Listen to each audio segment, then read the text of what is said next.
सबसे बड़ा दुर्भाग्य है, आप काम कितना मर्जी करवा लो, कितना विकास कर लो, उसके नाम पर वोट नहीं मिलेगा सर।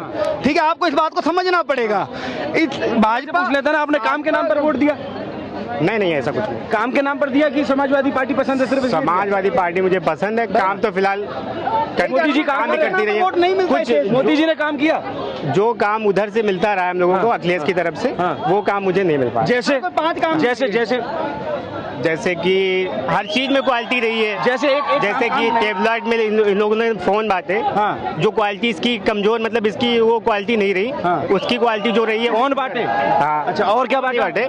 फोन इन्होंने बांटे। नहीं, इनको पता है फोन वो कह रहे हैं भाजपा ने बांटे। हाँ। तो समाजवादी पार्टी ने काम नहीं किया? अखिलेश ने वो दिया, क्या बोलते हैं, लैपटॉप दिया। हाँ। अच्छा, वो मोबाइल से लैपटॉप आ गया इसलिए आपने उनको वोट दिया? नहीं, कुछ ऐसा नहीं। राशन मिला आप लोगों को? जी बिल्कुल मिल रहा है। आवास मिला? जी मिला। आयुष्मान कार्ड है?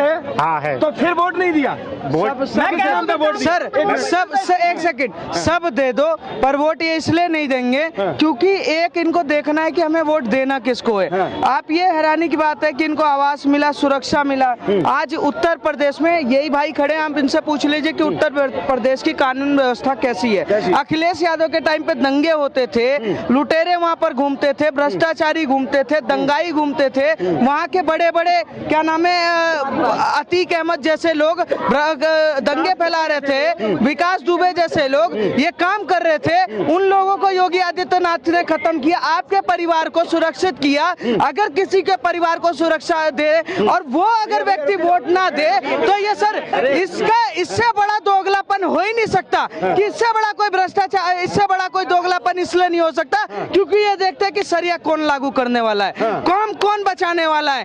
एक रामपुर है, झारखंड में रामपुर है, जहाँ पर 2362 घर है, वहाँ पर 523 लोगों को घर मिला, प्रधानमंत्री नरेंद्र मोदी जी के वो बूथ है। उस बूथ पर नरेंद्र मोदी की सरकार 523 मुसलमानों को घर देती है, पर मुसलमान में से एक बंदा वहाँ पर वोट नहीं देता। ये देखते हैं कि हमारे कौम को कौन बचाएगा। मस्जिद से जो आदेश तो पत्थर मारो, मस्जिद से आदेश तो वोट डालो। मैं ये कह रहा हूँ, नरेंद्र मोदी से मैं गुजारिश कर रहा हूँ कि इस देश के एक मजहब के लिए आप काम करना बंद कर दो, जो आपको वोट दे उसके लिए काम करो। सीधी बात, सबका साथ सबका विकास सबसे बड़ा झूठ है, क्योंकि यहाँ पर एक कौम ये जानती है कि आप चाहे उसके घर में सोने का गेट लगवा दो, चाहे उसके बच्चे को आप IPS ऑफिसर बना दो, वो उसी को वोट देगा जो उसको पत्थर चलाने की ट्रेनिंग के लिए पैसे टाइम पर देगा।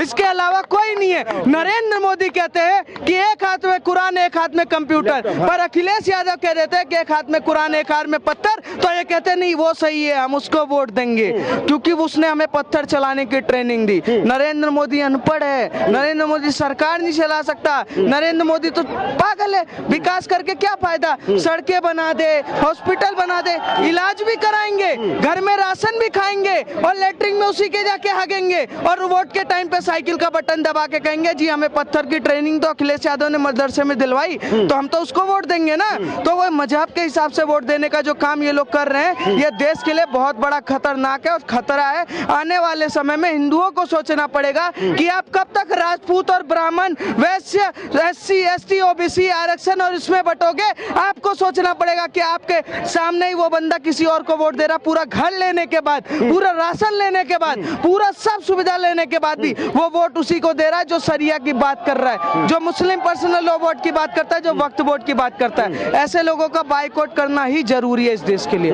अर्थव्यवस्था के लिए सबसे बड़े कलंक अगर कोई है तो ये ऊंचे पैजामे और टोपी, इसके अलावा कोई नहीं। अभी तो वो कह के भी गए कि मुझे सब कुछ मिला पर मुझे सपा पसंद थी, मैंने वो वोट दिया। पसंद क्या, आप जीजा थोड़ी ना चुन रहे हो कि तुम्हें पसंद था चुन लिया, तुम्हें विकास पर जो वोट देना था ना। तो इस सोच को बदलना पड़ेगा, इस देश के हिंदुओं को सोचना पड़ेगा कि हम बटे तो कहीं ना कहीं कटे।